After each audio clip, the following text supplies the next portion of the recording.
Are you the type of person who comes home, takes a tie off, realizes that there's a whole bunch of wrinkles in it? Let me show you how to avoid wrinkles completely when you're actually wearing a tie.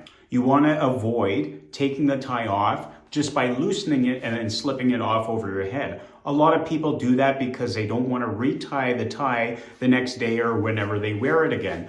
But that is going to keep its shape, that knot shape, and that's going to wrinkle over time. So again, a lot of people don't like to do it, but you have to completely undo your tie after every wear. Mistake number 2 is that people actually don't know how to store their tie.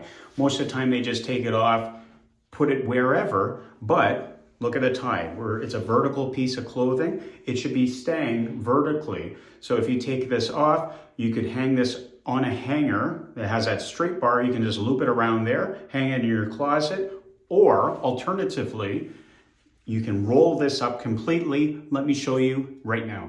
And yes, rolling the tie. This is actually good if you have to carry some ties, you're going somewhere for business or need to transport some ties with you in your suitcase. This is the best way to actually transport them, is to roll it up like this. What does this do? Well, you can save space like that. You can just put it in your suitcase, but you're not throwing the tie in all jumbly where it can mix around with your clothes.